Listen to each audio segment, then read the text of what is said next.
Fan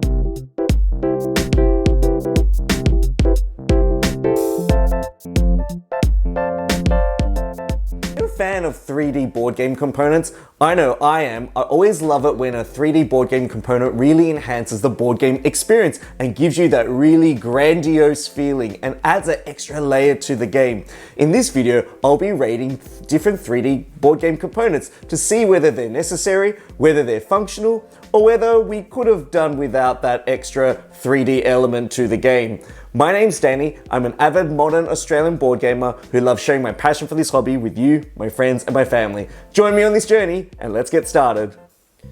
Hey Danny, have you noticed that board games are becoming more and more dangerous these days? Oh, what do you mean? Whoa, can you put that obelisk down before you poke an eye out? I don't know, they seem to look pretty safe to me. Hey, be careful with that. That's the Mayan calendar.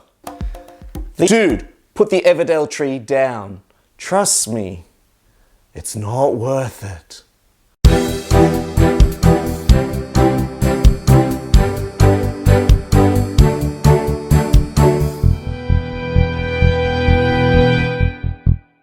More and more these days, board games are often needing to tap into a 3D board game gimmick. Something that's going to catch the eye, something that's going to really draw you in and hook you into a game. So having 3D elements or 3D components to a board game is something that really helps to elevate the experience. I always remember my copy of the Game of Life, which had those 3D hills, a 3D spinner, and that just kind of raised the level of fun that made that game really engaging for me. So the first board game component is kind of got a puzzly look to it. It's actually from a game that I recently acquired with a really cool nature theme.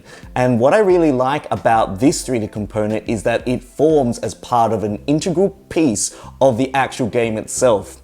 Believe me, this is a game that uses leaves in some ways that I've never ever even considered. So Leaf is a game where you're placing leaves out onto the main game area, and by touching the points or the ends of the leaf triggers the certain number of actions that you can take. That could be drawing new leaf cards, moving your squirrel up the squirrel tree. It could also mean placing mushrooms and growing them on your leaves. This is a game where as you scatter and place your leaves strategically out, the board and the area is just going to look absolutely gorgeous. Not only that, the placement of mushrooms and upgrading them from a smaller mushroom to a larger mushroom kind of has this area control dominance mechanism at the end of the game where if you chain them a lot across multiple leaves, you'll actually gain a certain large number of points. For me, these leaf components are a 5 for me.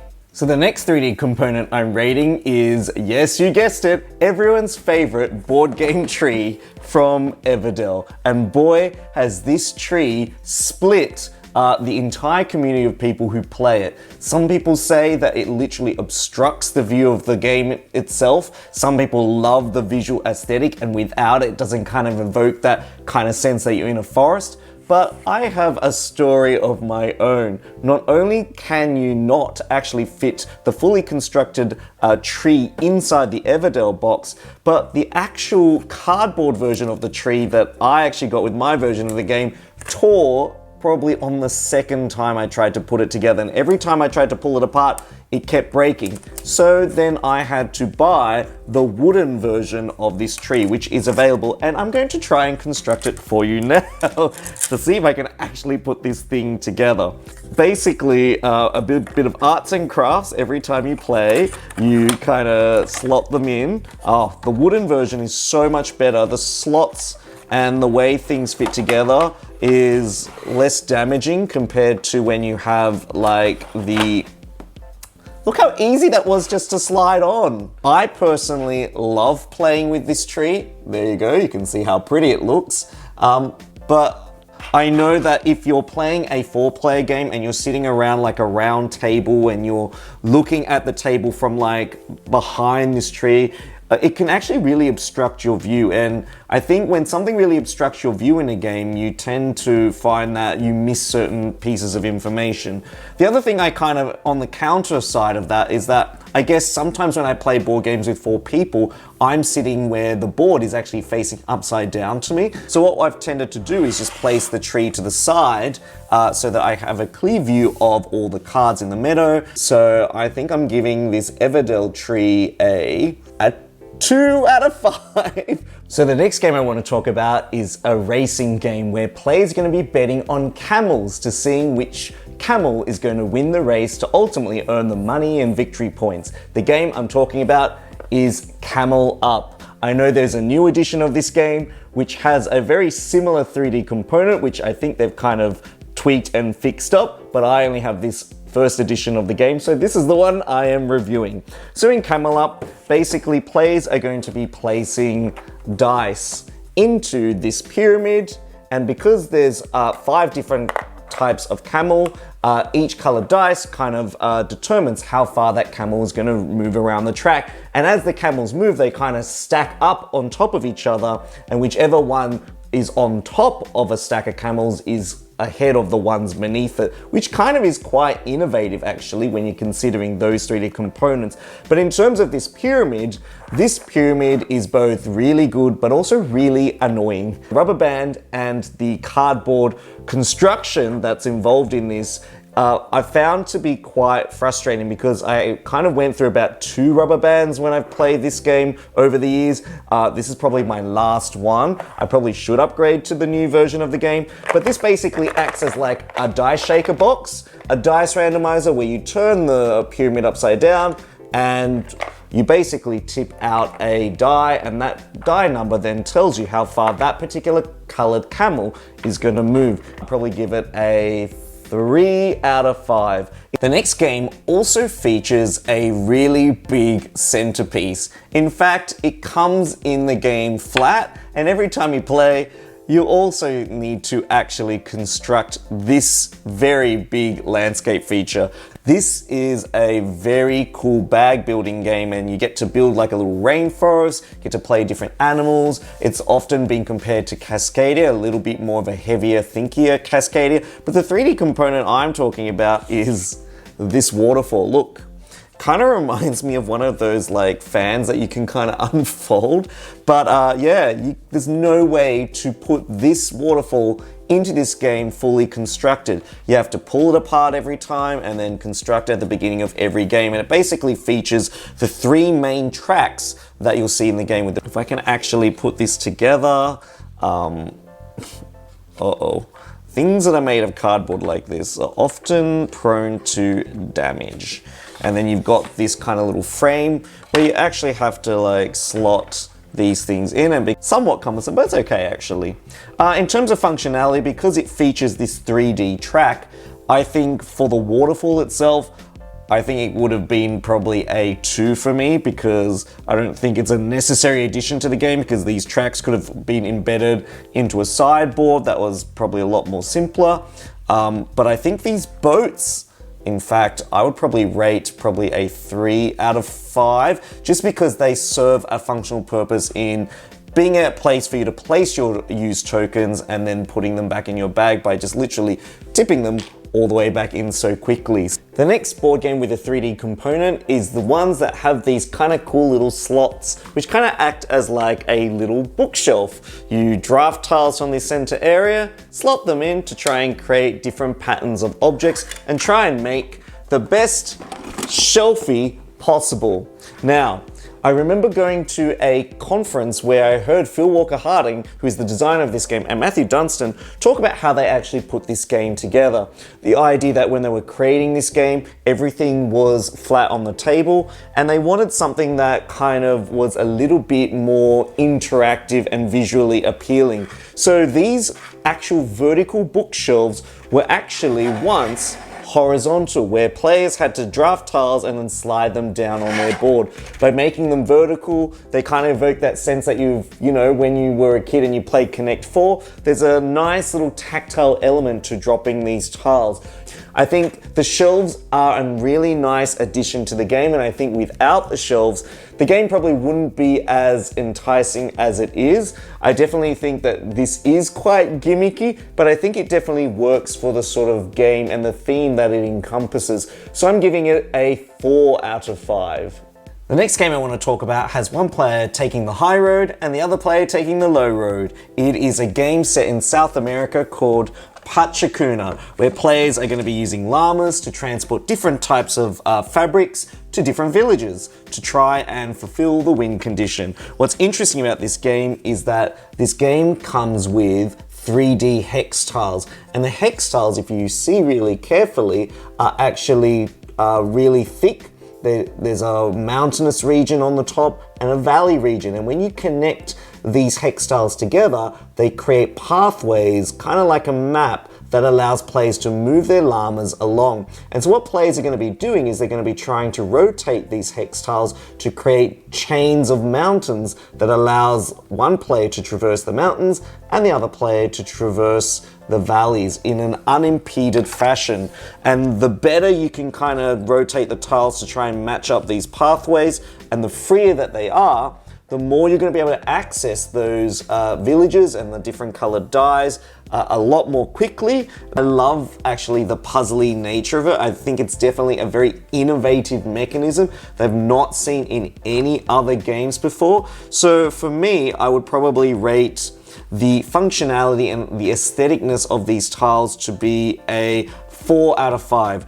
The next game I want to talk about is one that definitely pops off the table, especially with these cool blue domes. It's one of my favorite abstract games called Santorini. It's a 2-player game where players are competing to build buildings and try and get their worker to the top of the 3rd level first. What's really cool about this game is that the geography and landscape of this game constantly evolves and changes. As players build buildings and block off different areas, players are constantly clamoring on top of each other to try and win the game. What's really cool is that when you can see an opponent almost make their final move to win the game, you can actually move into the adjacent space and cap it off with a blue dome, preventing them from winning, creating this cool, excellent tug-of-war effect. The 3D component pieces here not only look visually stunning, but actually serve a purpose. The domes clearly cap off those particular places where a player could potentially win the game and steal the win off you. So here, the components are purely aesthetic and functional, and that synergy of feeling like the buildings actually constrain and really indicate what sort of moves you can make on your turn feels really, really impactful. I give it a 5 out of 5. The next game I want to talk about is a trivia style game that uses marbles in a very interesting way. The game is called Tags, and basically if you've ever played the game Categories, this is kind of like a twist on that. You've got tags that appear at the top of your board and tags appear on the side. At the top of the board, you've got different categories. On the side, you've got different letters, and basically players are going to be playing teams to try and race against the timer to try and name things that match the letter and the corresponding category in the row and column. And so this actual part of the board actually is the game box itself. It even lifts up with different places to store things. But the most interesting part of this game is the use of these giant marbles. You can pull different marbles off the board as your team guesses them, and then you put those balls into your supply, and at the end of each round you count up how many balls you've got and their color value, and then determine the win of the game. In terms of functionality, I don't even know if you really even need these marbles. Would probably, for me, be a 2 out of 5. The next set of 3D components I want to show you is the only game that comes with a set of tweezers, and that's so that you can move these cards around and place them without knocking the whole thing over. This is a dexterity game called Tokyo Highway, which is basically a game where players are going to be building their own highway roads so that they cross over each other, and when they cross over a pathway or another player's road, they get to place a car out. When roads have to go up or down at least one pylon height. So there's a lot of engineering that goes into this game. The game looks pretty as you play it, but I did find that the gameplay experience to be a little bit frustrating in terms of if you play it by the actual rules. So I've often house ruled this game where basically whoever knocks over or has a road that collapses, that player is immediately out of the game and the rest of the players win. Once something gets knocked over like this, you're made to actually try and fix the whole thing, and I think that can be a little bit frustrating considering that these pylons roll around everywhere and these roads are actually quite fiddly. So I would give the 3D components in this game probably a 2 out of 5. The next game has you dancing fancifully under the oak tree, casting spells, visiting different temple sites, and using different abilities on cards. What is really interesting about the 3D components in this game is the fact that you can dress up your meeples with these cool little costumes. This is a game called Oak. I love how these cool little added 3D features or costuming really adds a new dynamic to the worker placement mechanism that we often see in a lot of worker placement games. This ability to specialize your druid so that they have a special power to allow you to invest in a particular game strategy is something that's particularly cool. And throughout the game, players are going to be ascending this tree, gaining bonuses and extra cool effects. And I like the fact that even one of the druids is kind of like the master druid that kind of gives you the abilities of all the other 5 elder druid types. I think the powers are not as interesting as I would have liked them to be, but they kind of help to break the game rules a little bit. So I'm rating these druid costumes a 4 out of 5. The next game has a theme that I really love. As you can tell, there's like an aquarium behind me where I've got some Oranda goldfish swimming happily in their tank. So when I saw this particular game about building patterns of scales and clusters of scales on goldfish, I immediately was drawn to it. The game I'm talking about is called The Finest Fish. It's an indie game about building patterns and then trying to score points based on the required patterns that you want to try and fulfill. Throughout the game, players are going to be drafting sets of 3 fish scales, and then they're going to be using those scales to either create patterns on their goldfish or using them to buy different objective cards. Each objective card scores you 3 points at the end of the game if you can fulfill that pattern. The really cool part of this game is that you can actually take scales off your fish to spend them. You can then place scales into this fish bowl, which other players can then use on their turn. So there is that kind of like cool trading system that happens here, where you're trying to get the right combo of patterns in order to create the scales that you want. The only thing is that I wish the scales were a little bit bigger, because they do tend to be a little bit fiddly when you're trying to slot them in. I'm probably going to give this 3D component a 3 out of 5. Zolkin the Mind Calendar. This is a brilliant game that is not everyone's flavor, but it just has that right element of using cool interconnected cogs that kind of times the strategy that you kind of invest in. So if you want to, move up the building track or the tech track or even the farming track, you've got to leave your worker there for a long time. And that kind of ticker timer effect really plays into what you can actually do in the game. You can even pay corn to actually advance a few more steps to try and accelerate that time process, and corn is such a very, very tight commodity in the game, yet this game is so rich, full of tension, and it just has that right level of like difficulty where I just really want to try another go at the game and see if there's another strategy that I can try. So in terms of the 3D component of this cogwheel effect, I would probably give this, because it's so interwoven as the mechanism in terms of how innovative it is, as well as into the marriage of the theme of the game, I'd definitely say it's a 5 out of 5 for me.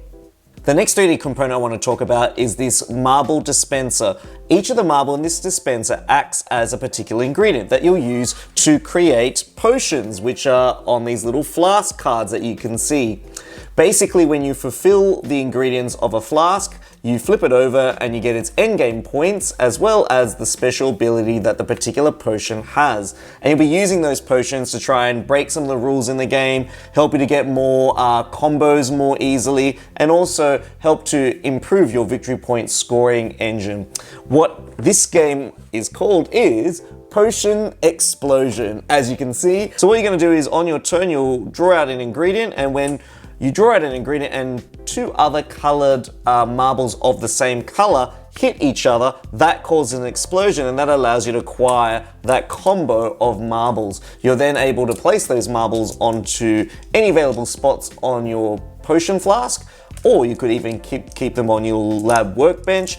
Now I have the older version of the game where you had to actually make the dispenser out of cardboard, which I know a couple of times, if I've lifted it up, it tends to fall apart. Oh, it always happened where all the marbles literally just gonna roll everywhere. It's going to be a 3, mainly because it's really innovative, but I think the actual build of it probably could be a bit better. Next Euro game also exists in the T series of games, and it features a 3D object that is sharp enough that it could probably poke an eye out. Or be used as like a stake to kill a vampire, maybe. Basically, Tekenu, Obelisk of the Sun, is a dice drafting game where you're going to be pulling dice off different spaces around the obelisk, and depending on where that colored dice is, whether it's in the light, the shade, or the shadow, that's going to have a particular impact on what you can do with the die. You can get resources based on the pip value, or you can activate 6 different regions on the main game board. You can sometimes use it, and I often use it not like as a salt and pepper shaker, but actually to rotate the dial each and every round. But that's as far as it goes. I mean, this is a really cool centerpiece, but if you're sitting on one side of the table and you're trying to see the dice on the other, this does get in the way. So often when we played this game, we've taken the obelisk out, played the game, and whenever it's time to move or rotate the disc, we put it back in and just rotate it and then move it out. It's kind of like the Doctor Who screwdriver, basically. Obelisk in Obelisk of the Sun isn't a necessity to the game, so I'd probably give it a 1 out of 5. The next game is one that kind of has you feeling like you're walking through a modern art gallery, because each player in this game is going to be given a set of materials and they're going to try and recreate pictures that are secretly being given to them.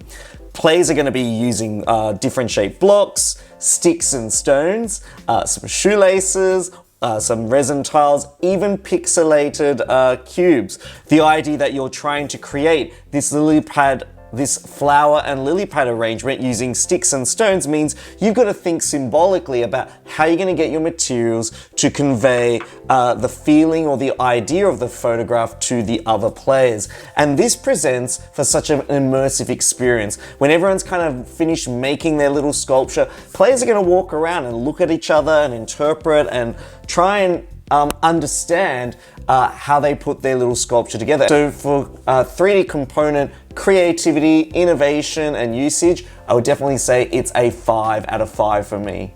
After all that, I forgot to mention the name of the game, and it's called Pictures. So what did you think of my 3D board game component ratings? Did you agree with them? Please share your ratings, your thoughts, your stories and experiences in the comments section below. I'd love to hear them and I'd love to start a conversation with you. If you really found this video super helpful and entertaining, please consider liking and subscribing to my channel. If you want to have a little bit more say over the direction of where this channel goes, please head over to my Patreon page, where you'll also find some exclusive Patreon-only videos for Patreon members. Thank you once again for joining me for another Board Game Sanctuary video, and I hope your next game is an eye-popping one. See you soon.